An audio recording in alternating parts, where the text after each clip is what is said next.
my name is Ali and welcome to my channel. I know that last week's video was full of emotion because I had a meltdown and it was kind of heavy, and this week is still really heavy. But I wanted to come here and talk about like some clarity that I was able to have, like talking with one of my friends.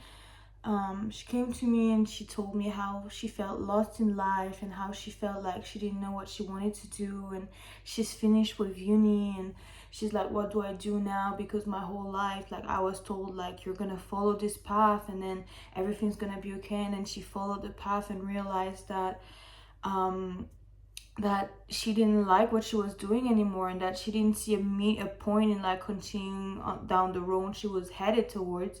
And it's really hard for her to be like, what do I do now? And I was sharing my own personal life and personal journey, and I told her that there is so much power in being lost in life because it shows that you're in an uncomfortable place. And usually when you feel lost, it's when things are going to shift and click for you, because I mean, unless you decide to do absolutely nothing about it. But usually if you feel lost and you're desperate for a change, it's something positive because you're gonna make a change in your life. And I was telling her about like how during my journey, like, I had so many times where I feel lost because, if you don't know about my backstory, I wanted to be a lawyer, and I based my whole personality on the fact that I was gonna become one of the greatest lawyer ever. And matter of fact, because my mother is from Madagascar and it's a very poor country, I wanted to get educated, and my goal was to become a lawyer because I wanted to get into politics later on. So that was the plan. I based my whole personality on that. I was telling people that I'm gonna be the next president, vote for me in 2046 or whatever. Like, that's how convinced I was that like this was the path for me. Then I go to law school and I realize that I absolutely fucking hate it. And then I hate it so much that I actually want to kill myself because all of the injustice. And I'm a hypersensitive girly, and it's really hard for me to detach from things. And the worst part about studying law is that, like, because I had been through so much abuse and pain, I couldn't study law while being neutral because it was triggering me so much. And I remember like writing an an essay about sexual assault. And then I had flashbacks of like me being sexually assaulted, and it was very hard for me to like even keep doing it. Yeah, so it was really tough for me to decide that, okay, law is not for me, because I said, like, I based so much of my life on that. And I was like, oh my god, I'm gonna be a lawyer.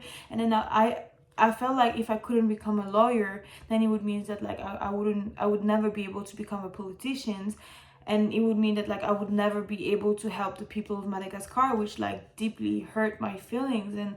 And like my whole world shattered, and I was like, what do I do? But often I realized that when the door closes, there's a window that's gonna open. And for me, that window was music. And I was pushed so strongly in a direction, and I had people telling me, you need to become a musician, you need to go after your dream, like, this is not just a dream, like, you can become a successful artist. And I was like, okay, great. And then after that, I'm like, okay, universe, I hear you. I hear you. You've been sending me sign that like I'm gonna be a successful artist, and like, you know what? I'm listening to you. I'm trusting in you, and I'm gonna drop out of uni, and you better make me a successful artist. And then the universe goes quiet. And I don't know if like you're a spiritual person, or like if you're familiar with the concept of like spiritual awakening and dark night of the soul, but that's kind of like the process that I went through. I was like, yeah, great, the universe is magical, and all you have to do is believe in your stuff. I was able to manifest so many things in my life, and this is so amazing. Then it just means that I'm gonna be able to manifest becoming the next biggest superstar. And then I drop out, and then dark night of the soul hits. So many people leave my life for different reasons. I had a psychotic breakdown, and I damaged a lot of connections. And honestly, I'm taking full responsibility for the person that I used to be. And I know that I wasn't always the best friend, and I know that I wasn't always a good person. That's just the truth. I wasn't always a good person, but in my mistakes and in my journey, I learned that I was still deserving of forgiveness, and I learned from my mistake, and every day I want to become a better person, and I want to make sure that I don't repeat the mistakes that I've made in the past. So, and also, like, because I've been like through so much abuse and like so much stuff, like sometimes it's still hard to even like fathom, like, was I really that bad, or were the people around me gaslighting me? But I just kind of like prefer to keep it neutral and say that like they were not the best people, but I wasn't my best self either. So like, we were both bad. Okay, that's kind of like what I tell myself. um but yeah, so like I lost so many people, and a lot of people let me down, and for some people, I don't have a justification because I wasn't bad to them. And for some people really, really, really let me down. And again, I forgive, and I understand it was hard for everyone, and I was psychotic and blah blah blah. Like, I understand, but for me it doesn't justify the fact that like I felt abandoned in this moment. And yeah, I just moved to a new country because I was like, I can't go back to where I was. I felt so let down, I feel so betrayed, I feel so hurt, and I feel so humiliated. I can't go back to what I had. So yeah, I'm just facing like all of the memories and the pain of everything I went through. And then it was 2020, and everybody was going viral on TikTok, and I'm like, it's my turn to go viral on TikTok. I'm like, everything is making sense. I'm gonna post on TikTok and I'm gonna go viral. I started posting on TikTok, and not only I'm not going viral, but I'm already in a really bad mental place. But people are like commenting like mean stuff on my videos, and I'm like, wow, like, how could the universe do this? And I was posting 5 to 8 videos a day. I did that for 6 months, and I only got like 200 followers. And it got to me so bad because every time I would open the damn fucking app, there would be something open in their fucking mouth to be like, oh my god, like, I went viral overnight. And like, I went from like 0 follower to like 20,000 followers in like 2 days. And it's like, why can it not happen for me? And I felt so let down and betrayed by the universe. And I think that my positive and it's both a positive and a toxic trait. I'm so stubborn, and I don't take no for an answer. There's context, okay? Like, there's context, okay? I don't take no for an answer, but there's context, okay? I'm not like, I'm not gonna cross people's boundaries, what I'm trying to say when I say context.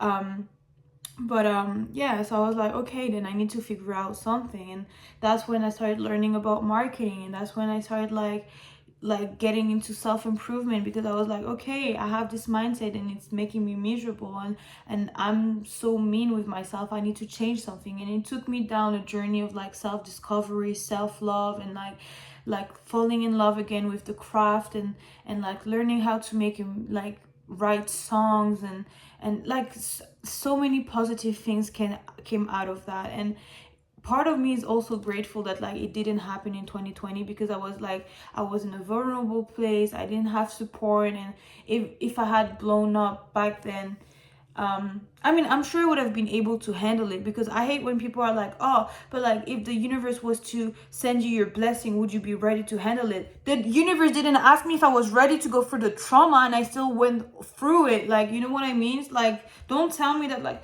oh, like, your blessings are not here because like you're not ready yet. I was never ready to go through the shit that I went through, but I still went through it. So don't tell me that. Don't give me that bullshit answer. But yeah, so yeah, I was vulnerable, and I think that maybe would have not been the best for me. And matter of fact, like, it took me down like a really beautiful path, and I'm grateful for that. And it really taught me that like sometimes there is a delay for a reason, and delay does not always mean that it's something bad. And like, I was talking with my friend about it. I was like, can you name instances in your life where something didn't work out for you and it turned out to be a blessing? And for me, it's like, it's the law school. Like, it felt like such a horrible punishment in the moment, but it turned out to be a blessing for me, because I was able to find something that I truly relate with, and something I truly connect with, and live a life that is in alignment with who I am. But if I had stayed down the path of like studying law, that would have never happened. So sometimes something might happen to you, but and it's, you think it's negative, but it's gonna affect you in such a positive manner. And it's so hard because like we don't see the bigger picture. And that's why like I really try to have faith in the bigger picture and trust that like, okay, I'm going through some shit right now, but this shit that I'm going through is gonna open like my, is gonna open the door to my blessing. And I really try to have faith in the universe. And I woke up this morning, I was feeling my emotions, and I watched my highlights on Instagram, and it's crazy to me that there was a time in my life when I thought that I didn't deserve to be alive. There was a time in my life where I didn't believe that this life had anything good for me.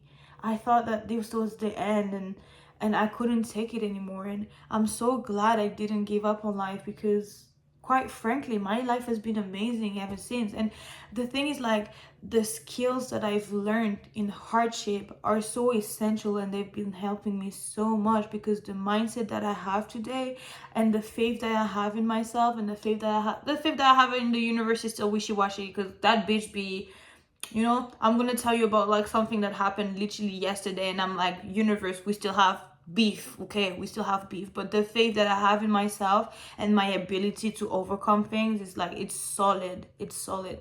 But I'm still, knock on wood, you know, because universe likes to humble people, you know.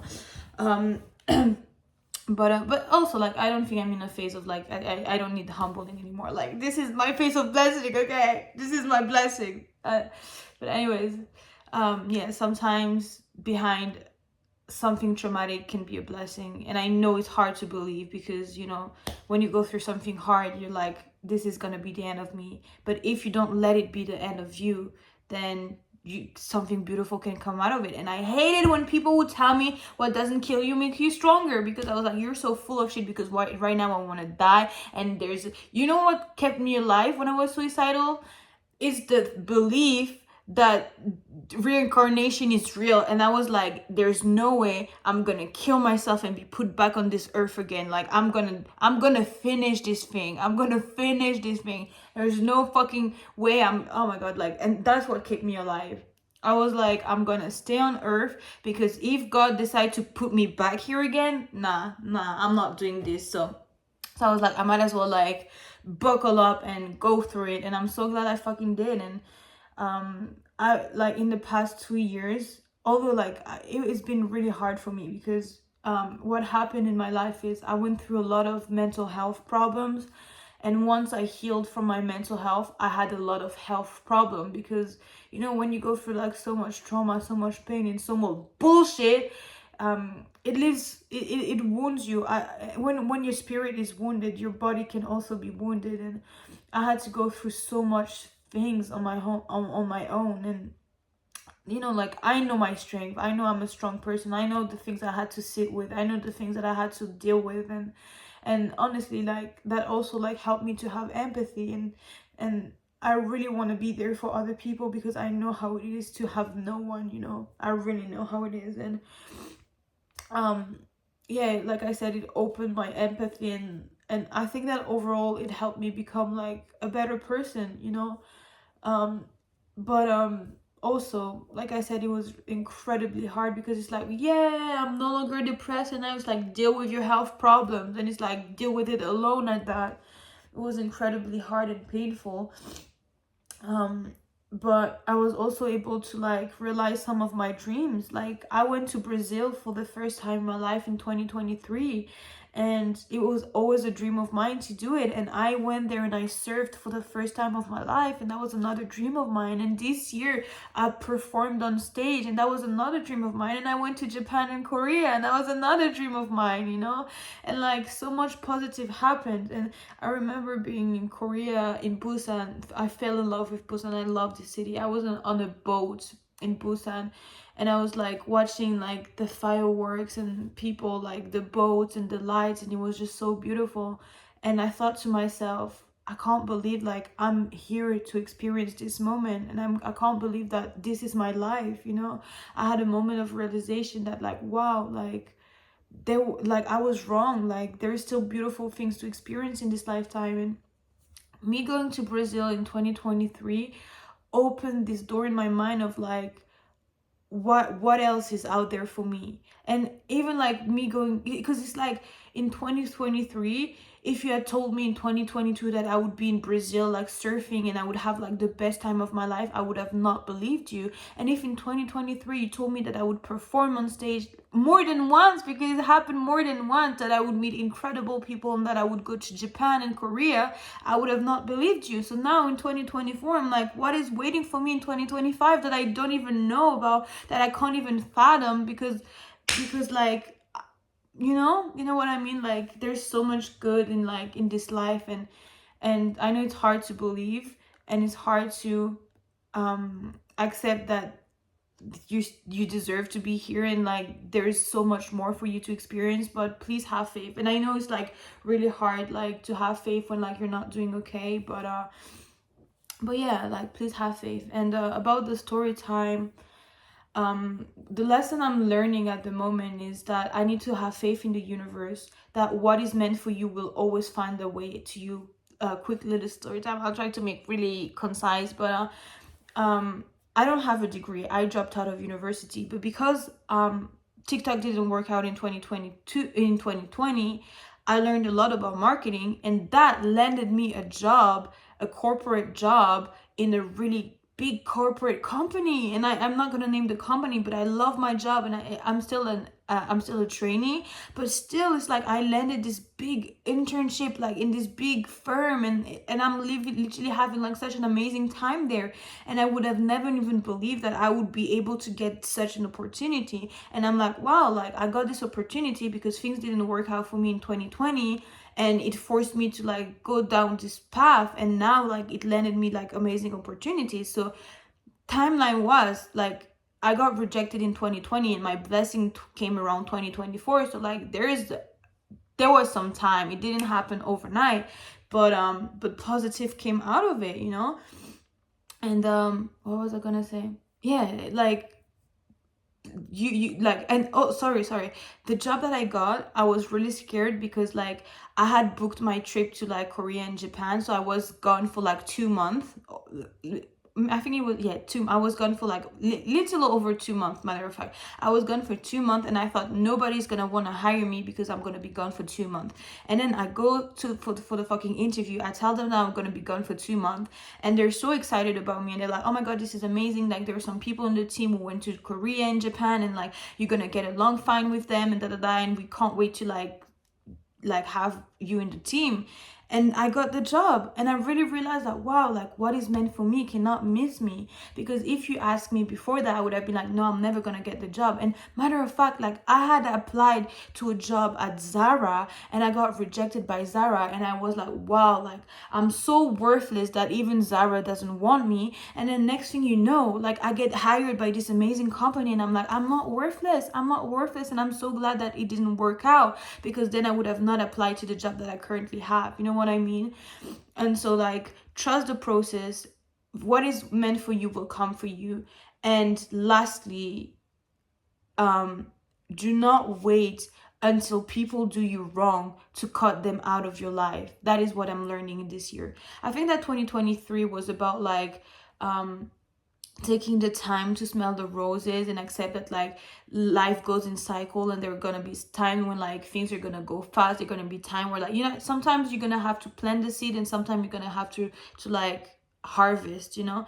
And in my personal life, like sometimes like you're gonna plant a seed and you think it's gonna be a flower, but it's gonna be a fucking tree. And I don't know if you know about like bamboos, but I think that like when you plant a bamboo, it takes 5 years for the bamboo to like literally grow overnight, to shoot out of the ground. For 5 years you have to water the ground, and you're not gonna see result, and then overnight it's gonna like go so fast. And I feel like it's such a beautiful metaphor for life, because sometimes you're gonna plant a seed and you think it's a flower, and you're like, oh my god, I'm watering my flower and nothing's coming out. But you have to keep coming back, and because maybe you're watering a bamboo seed, and maybe it's gonna shoot out of the ground after 5 years, which is a long time. So you have to trust the process, you have to be patient, and you have to like be consistent and keep showing up and have faith, and be delusional enough to trust that like I'm not watering the ground for nothing, you know. But yeah, that's whatever. Back to the lesson that I'm learning right now in this very moment, instant, as I'm talking to you, is do not wait until people do you wrong.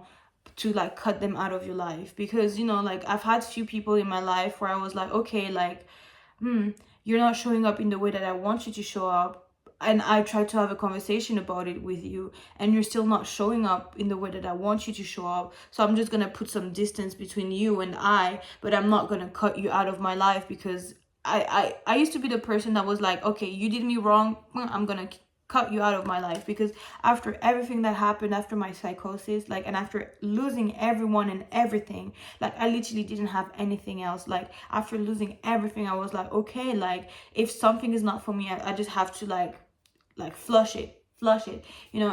And I think that's a beautiful skill that I learned in that. It's like, if it's not for you, then just leave it and just move on to the next thing, you know, fast fail basically.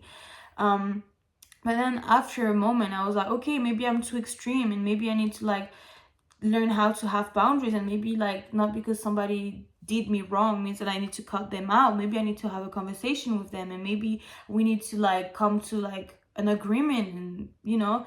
But I feel like it's kind of like telling myself that I need to lower my standards, which I shouldn't do. And I think that like cutting people off too quickly is bad, because, you know, you're not having the conversation, you're not practicing putting boundaries. So I wouldn't say like just cut people off, but also know when to cut people off.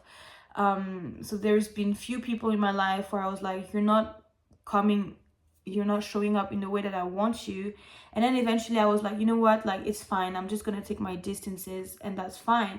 But then I built resentment. Because every time they would like message me, first of all, I wouldn't even respond to them anymore. And every time they would message me, I would be like, how dare you messaging me? Because I know you're only messaging me because you have an interest in that. You're not messaging because you care about me and you want to know about me. I know you're messaging because like you have something to gain out of this interaction. And I was like, I'm just not going to interact with that anymore. But I would see the text and I would still get triggered, and I would still like kind of let it slide. And what happened yesterday is, this friend of mine who we've been friends for like almost 10 years now, she's been there for me in moments where I needed her to be there for me. But love is a verb. And I realized yesterday that she had been keeping scores with me. And by the way, she's the fake friend that like I mentioned in one of my previous video, who was not supportive of me in my journey. And I understood yesterday why she's not been supportive of me, and it's because she has built resentment towards me. And it made me so sad, because I'm like, if you have resentment, I have resentment, why did we not have a conversation?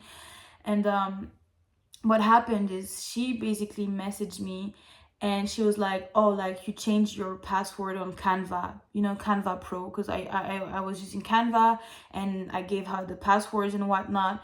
And then I told her like, I don't have Canva Pro anymore, and I think it's incredibly disrespectful of you to like not ask me how I've been doing when my dad died not long ago, but you come here to ask me for my password. And she flipped on me. She was like, you're so crazy, because like how dare you like calling me out for that, when you've been like posting on TikTok when you lost your parent. Like you're crazy, because like you even said like, because she told me, how are you doing, like when it just happened. And I told her like, oh, my dad died. And she was like, how are you doing? And I was like, it is what it is. But I was in shock. Like I wasn't like, oh my god, like it is what it is and I'm fine. Like it wasn't what happened. And I even hate the fact that like I have to justify myself, you know, because it's like, in that moment I didn't have words to describe what I was going through. And I said, it is what it is. And then she's like, yeah, when your dad died, all you had to say is it is what it is. And you kept posting on Instagram and TikTok, and like, and you have the audacity to come and talk about morals and stuff. And I was like, but like, don't judge me for like the way I'm choosing to grieve. And like, it's my way to keep moving forward. And like, I have these dreams, and I felt so hurt, because I've been feeling guilty for like the way I've showed up in the grieving process. And I've been feeling guilty for like still showing up for myself. But also it's like, but my dreams are important. And yes, my dad died, but I know me, and I know how like in the past, like I would let things like affect me for like so long. And like, yeah, I don't know how to explain, but like sometimes when things happen in my life and I let it like, I don't know, like take over, then then it just takes over me. And my way of like not like sinking in my emotion was to keep going forward and posting TikToks. And I told her, I was like, but also like I've been posting my draft, so like what are you even talking about? And then she was like, yeah, but like 2 years ago I lended you some money and I was there for you. And I was like, but what are you even trying to say? I don't understand. What I'm saying is that my dad died and you're not here. And for like when you lended me money like 2 years ago, it was a one-time thing, because she literally tried to frame it as like, oh yeah, when you needed money I was there. And I was like, it was a one-time thing. And what happened was like I was in such a bad situation. I didn't have money to like pay my bills, and like they were literally gonna cut like my electricity, and they nearly like kicked me out of my apartment. And I was like, please help me. And I was like how are you gonna use that against me in a moment like this? Like, and you know, like I struggle to ask for help already, and you're gonna be like, oh yeah, that one time I landed you like $50. And he's like, but how? I'm not talking about all the times I helped you, have I? Like all the time I paid for stuff for you. Like I've never brought that up, because like why would I do that? And then she was like, oh yeah, it was still a one-time thing, but all I can remember is that the fact that you asked for money and then soon after you got a new iPhone. And I was like, are you insane? And yes, I got a new iPhone, but my laptop broke at that time. My phone couldn't work anymore. And then I got into the fucking social services, and I was able to get a new phone with my fucking, how do you call it, my phone plan. I was like, my phone is broken, and like, you don't have to worry, because when I got my phone plan, I didn't ask for a new phone because I had a phone. But then I broke my phone, and they were like, oh, like you can have a phone with your phone plan. It's not like I made a down payment and I paid the iPhone like in whole. Like no, like that was with my fucking phone whatever, and I'm still paying my, it's kind of like I'm still paying for my phone right now, you know, like it's kind of like I use credit, you know. And I'm like, but even so, like I understand, but if it was an issue, why did you not bring it up like sooner? Why are you choosing to bring it now when I'm telling you that my dad died and I need support? And she was basically like, oh, and I'm also going through my own shit, and like, and I'm trying to be there when I can. And I'm like, whatever you're going through, like why are you not telling me? Why are you choosing now to tell me the things that you're going through? And on top of that, like no matter what you're going through, like we're friends, aren't we supposed to be here for each other? And I don't know, man, like she blocked me. She fucking blocked me. And that fucking hurts, because like I had so little expectation for that friendship anymore, because I was like, she's not showing up, like she's not being there like the way I want her. And what happened is like whenever I would need her, I would try to call her, she would never pick up the phone. But whenever she needed me, I needed to be there for her, and I needed to pick up the phone. And she even called me out. She was like, oh, you don't even pick up the phone anymore. And I was like, because it's always because you have an interest. It's always because you want something, or like you're always complaining about like your boyfriend, which by the way I told her not to get with. And then she made a child with that guy, and in the end I didn't even bring that up. And you know what she said to me before she blocked me? She said, have fun, stay with your problems. And it's like, how dare you say that to me? Like the problems that I'm facing is the loss of my dad, and you're like, have fun with that? Like, and I feel like that's so fucking evil. And what is like breaking my heart right now is the fact that like I wouldn't even do that to an enemy. Like I wouldn't even do that to someone who hurt me badly. Like we're supposed to be friends. And like her way of showing up in the friendship was showing me TikTok of like, oh, my best friend and I. And I stopped reacting to those TikTok, because it's like, we're not friends if you're, the only way you're gonna show up in my life is by sending me TikToks. And now I need you, and you're telling me have fun with your problem, and then you block me. And you know, it's like the whole thing of like, you kind of let people use you, and then they throw you away like you're nothing, and you're like, wow, like was I really nothing to you? Like it seemed way too easy. And it's also like in the moment where you put a boundary and you're like, hey, actually I'm not okay with you like asking something out of me when like you're not showing up. And then that's the reaction she has. And I think that the worst is that like I spent so much time working on myself and like learning to know who I am. And she tried to gaslight me, and I'm not gonna lie, it worked. It fucking worked. She got into my head, she got into my skin, and now I'm like overthinking everything. And I'm like, maybe I'm lying to myself, and maybe I've not been the good person I thought I was, and maybe like I don't know, like I'm saying anyways, that's not the point. Sorry, I'm going on a tangent, but point of the matter is like my feelings are hurt, and yeah, and I should have cut it off way before. And the thing is, like, I tried to cut it off before, and then she came back in my life, and she was like, I don't know what, I can't even remember what she said, but like she tried to come back again. And but again, it's like you try to come back, but you make no change, you make no effort, and it's like, okay. And I just stopped having expectations towards her.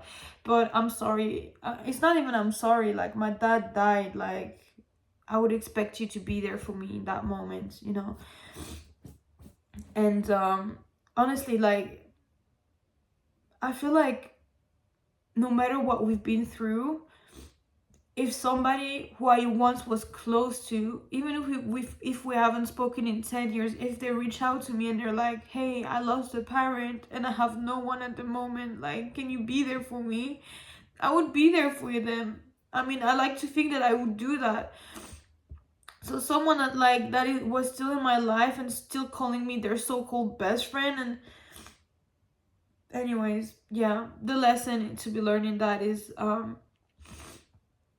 don't be scared to remove people out of your life, and don't wait until they betray you. Don't wait until, because again with her it's like I'm kind of responsible, because it's like I knew with the friendship had like fucking gone bad, and I was trying to keep it cordial, and I was like, we were still following each other and still interacting with one another from time to time. But I can't believe that she had resentment towards me for like helping me, and I can't even believe that she tried to use the fact that she helped me 2 years ago against me.